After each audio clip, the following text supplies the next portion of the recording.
अस्सलाम वालेकुम। पाकिस्तान की इक़्तिसादी सूरत हाल ये सब के लिए वजह तशवीश है, लेकिन इसका हल किसके पास है ये अभी तक क्लियर आंसर नहीं है।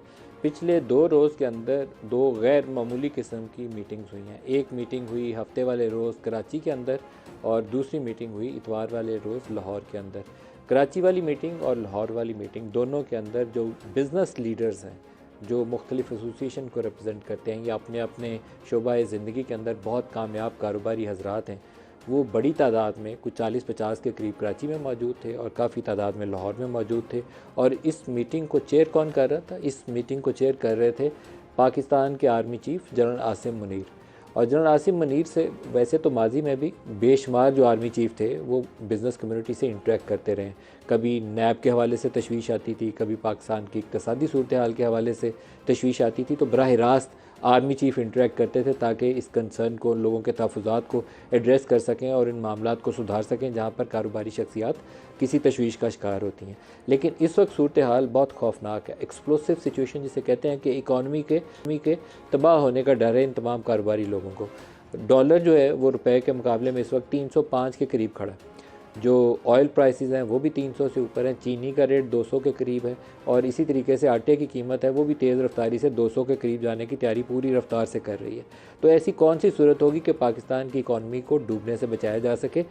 नेगेटिव सेंटीमेंट्स, मैंने पहले भी एक प्रोग्राम में बोला था, वो इस वक्त पाकिस्तान के ऊपर हावी हैं। हमारा रुपया इतना बुरा नहीं है कि वो 300 सवा 300 पे चले जाए, लेकिन इस वक्त ओपन मार्केट पे सवा 300 पे भी लेना मुश्किल है। ये नेगेटिव सेंटीमेंट्स का असर है। अफ़गानिस्तान हमारे मुकाबले में 80 रुपये के करीब बेच रहा है डॉलर के मुकाबले में उनका एक्सचेंज रेट, और हम खड़े हैं सवा 300 के ऊपर।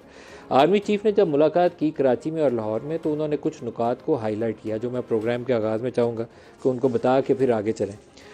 उन्होंने जो मुख्तलिफ़ इशूज़ बताए और इकॉनमी को बचाने के लिए जो उनके पास हिकमत अमली है उसको हाईलाइट किया। तो एक उन्होंने कहा कि करप्शन को किसी सूरत बर्दाश्त नहीं किया जाएगा। मैं आगे जाके इसको एलेबोरेट करूँगा क्योंकि ये करप्शन वाले इशू के ऊपर और ख़ास तौर पर पॉलिटिकल करप्शन और जो हुकूमतों के मुख्तलिफ़ हुकूमतों के अदवार के दौरान करप्शन है, इसको उन्होंने हाईलाइट किया है। करप्शन करने वालों को हरगिज़ बर्दाश्त नहीं किया जाएगा। आर्मी की इंटेंट उन्होंने शो की कि हम ये जो करप्ट माफिया है इसके पीछे जाएंगे। डॉलर की अफ़गानिस्तान स्मगलिंग का ख़ात्मा ये सिर्फ डॉलर तक महदूद नहीं है, बल्कि उन्होंने इसको फर्दर एलेबोरेट किया कि अफ़गानिस्तान बॉर्डर के ऊपर इतनी स्मगलिंग हो रही है और ईरानी तेल है वो कराची आके बिक रहा है। तो 1 लीटर तेल भी जो ईरानियन ऑयल है वो हम कराची में बिकने नहीं पाए। उन्होंने उसी वक्त कोर कमांडर कराची को हुक्म दिया कि आप इस पर बैठें, इस पर काम करें और फॉलोअप मीटिंग करें, इस पर लाहे अमल बनाएं। ज़ीरो जो स्मगलिंग है उसको ज़ीरो पे लेकर आना है। ना तेल आएगा, ना अफ़गानिस्तान के रास्ते स्मगलिंग होगी, ना डॉलर अफ़गानिस्तान जाएगा। अरब ममालिक से जल्द भारी सरमायाकारी लाएंगे। ये इस चीज़ को उन्होंने इस तरीके से एक्सप्लेन किया है कि 25 अरब डॉलर उन्होंने कहा मोहम्मद बिन सलमान से उनकी मुलाकातें हुई हैं।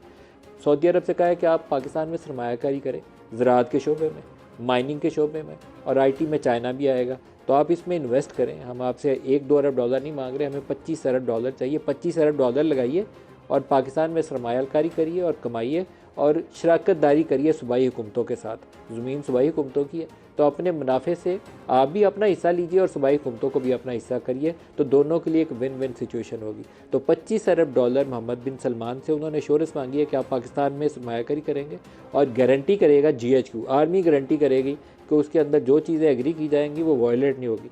ना उसके ऊपर कोई नैब आएगी, ना कोई FBR तंग करेगी, ना कोई और सरकारी इदारा आएगा भेजेगा और कहेगा कि हमें पहले हिस्सा दो। गारंटी करेगा GHQ कि उसके अंदर करप्शन नहीं होगी, कोई स्पीड मनी नहीं होगी, कोई किकबैक्स नहीं होगी। ये आसिम मुनीर साहब ने वादा करके आए हैं मोहम्मद बिन सलमान से। वहाँ से वो कहते हैं फिर मैं UAE गया हूँ और MBZ मोहम्मद वो जो MB जायद मोहम्मद बिन जायद है उनसे साथ उनकी मुलाकात हुई है और सेम प्लान उनके साथ भी डिस्कस किया। 25 अरब डॉलर, 25 और 25 50 अरब डॉलर है। ये मटीरियलाइज़ कितना होगा बात की बात है, लेकिन ये प्लान है वो जो उससे डिस्कस कर रहे हैं। और he is very optimistic. In meetings के अंदर उन्होंने कहा कि कतर और कुवैत से साइजेबल इन्वेस्टमेंट आएगी और चाइना के मामले में वो बड़े होपफुल हैं कि वहाँ से मुख्तलिफ़ शोबों में, जिसमें ख़ास तौर पर IT का शोबा भी शामिल है और माइनिंग का शोबा भी शामिल है, चाइना भी आएगा और भारी सरमायाकारी करेगा। और यूँ उनका प्लान ये है कि हम एक पाकिस्तान के अंदर ऐसी सिचुएशन क्रिएट करने में कामयाब हो जाए with the help of private sector. इसीलिए उन्होंने बिज़नेस लीडर्स को बुलवाया था कि हम एक ऐसी सिचुएशन पैदा करने में कामयाब हो जाएं कि IMF का ये जो प्रोग्राम है इसके बाद हमें बार बार IMF के दरवाजे के आगे खड़ा होकर हाथ जोड़ने ना पड़े और इसके बगैर हम अपने पाँव पे खड़े हो जाएं। जो लफ्ज़ उन्होंने मीटिंग में मुझे मुख्तलिफ़ लोगों से मैंने इस पर फ़ीडबैक लिया तो उन्होंने बताया कि IMF program is killing Pakistan. हमारे पास सांस लेने की गुंजाइश नहीं है, तो हमें इससे निकलना है, खुद अपने पाँव पे खड़ा होना है। ये मैं अल्फाज कोट एंड कोट बोल रहा हूँ कि IMF program is killing Pakistan, कि गुंजाइश नहीं है, हर चीज़ के ऊपर उनकी शर्त है कि ये करोगे तो ये पैसे देंगे। तो हमें इसके बगैर अपने पाँव के ऊपर खड़ा होना है। कारोबारी हजरात ने मुख्तलिफ इशूज़ उठाए, लाहौर में भी और कराची में भी। ज़मीनों के कब्ज़े का इशू सामने आया, भत्ता माफिया का जिक्र सामने आया, डॉलर की स्मगलिंग का जिक्र सामने आया, हुंडी और हवाले के ज़रिए जो पैसा बाहर जाता है उसका जिक्र सामने आया। तो जब ये सारी शिकायतें हो रही थी तो कराची वाली मीटिंग के अंदर उन्होंने कहा, ओ आप कराची वाले सिस्टम की बात कर रहे हैं, तो ये जो करप्ट माफिया है इसके हम पीछे जाएंगे। कराची वाला सिस्टम ऑफ करप्शन और भत्ता और ज़मीनों पर कब्जे का। तो उन्होंने कहा कि हम इस करप्ट सिस्टम के पीछे जाएंगे और इसका ख़ात्मा करेंगे।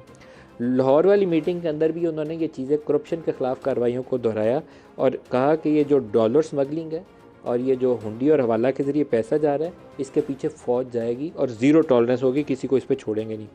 कुछ इंटरेस्टिंग कमेंट्स हैं जो मैं आपको यहाँ बताने चाहूँगा। दोनों मीटिंग में उन्होंने कहा तीनों सियासी जमातों के मतलब, ये सिर्फ PTI तक महदूद कमेंट्स नहीं थे, मैं इसको बड़ा केयरफुली आप तक पहुँचा रहा हूँ।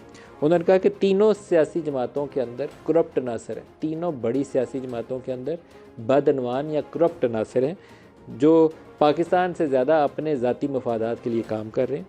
बाज़ सियासतदानों का उन्होंने मीटिंग में कुछ एक का नाम भी लिया, जिसमें मेरी इतलात के मुताबिक जो मैं अभी तक इकट्ठे कर पाया हूँ कि उन्होंने असद कैसर का नाम लिया, परवेज़ खटक का नाम लिया, महमूद खान का नाम लिया, इमरान इस्माइल का नाम लिया। उन्होंने कहा कल क्या थे और आज कहाँ खड़े। तो उन्होंने कहा कि हम सबूतों के साथ और बड़ा तगड़ा हाथ डालेंगे करप्शन के लिए, स्मगलिंग के ख़ात्मे के लिए और हर उस दहशत गर्द के ख़ात्मे के लिए जो पाकिस्तानी बच्चों का खून बहा रहा है। ये सबसे पावरफुल स्टेटमेंट थी। उन्होंने कहा कि कोई ऐसा दहशत गर्द पाकिस्तानी सरज़मीन पे सांस नहीं लेने पाएगा जो पाकिस्तानी बच्चों के खून बहाने में मुलव्वस है, फ़ौज के जो सिपाहियों की शहादत में मुलव्वस है। पाकिस्तानी सरज़मीन से उसका मुकम्मल ख़ात्मा किया जाएगा। और एक और जो स्टेटमेंट थी वो भी मेरे ख्याल में हेडलाइन बनने के काबिल स्टेटमेंट है। उन्होंने कहा कि जो रजिस्टर्ड अफ़गान महाजरीन है पाकिस्तानी सरज़मीन के ऊपर, उसको तो हम मेज़बानी करेंगे उनको पाकिस्तान एक अच्छे हमसाए के तौर पर उनको होस्ट करेगा, लेकिन उन 1.1 मिलियन रजिस्टर्ड अफ़गान महाजरीन के बाद जितने भी गैर कानूनी तौर पर पाकिस्तान की सरज़मीन के ऊपर अफ़गान महाजरीन हैं, गैर कानूनी, दोबारा बोल रहा हूँ कि जो रजिस्टर्ड और कानूनी तरीके से पाकिस्तानी सरज़मीन पर मौजूद हैं उनकी तो पाकिस्तान मेज़बानी करेगा, लेकिन जितने गैर कानूनी तौर पर पाकिस्तानी सरज़मीन पर मौजूद हैं उनको पाकिस्तान से दोबारा अफ़गानिस्तान वापस भेजा जाएगा और सख्ती से इसके ऊपर अमल दरामद होगा। इसके अलावा उन्होंने जो कोर कमांडर्स थे और जो फ़ौज के सीनियर ऑफिशियल्स वहाँ मौजूद थे उनको वहाँ डायरेक्शंस दिए हैं कि इसके ऊपर इम्प्लीमेंटेशन, ये जो नुकात मैंने सारे हाईलाइट किए हैं, इसके ऊपर इम्प्लीमेंटेशन प्लान बनाना है और फॉलो अप मीटिंग करके इसको हतमी शक्ल देनी है। और एक इतला ये है कि शायद कल ही ट्यूसडे को एक फॉलो अप मीटिंग कराची के अंदर, प्रॉबेबली कोर कमांडर कराची इसको चेयर करेंगे और हो सकता है सिमिलर मीटिंग लाहौर के कोर कमांडर चेयर करें, तो उसमें इसको एक बाकायदा इम्प्लीमेंटेशन प्लान की शक्ल दी जाएगी और इसको आगे लेकर जाया जाएगा। इसी में टैक्स रजिस्ट्रेशन का मामला भी है कि वो लोग जो टैक्स नेट से बाहर हैं उसकी रजिस्ट्रेशन के लिए फ़ौज क्या कर सकती है, इसके ऊपर भी प्रोग्राम में बात करेंगे।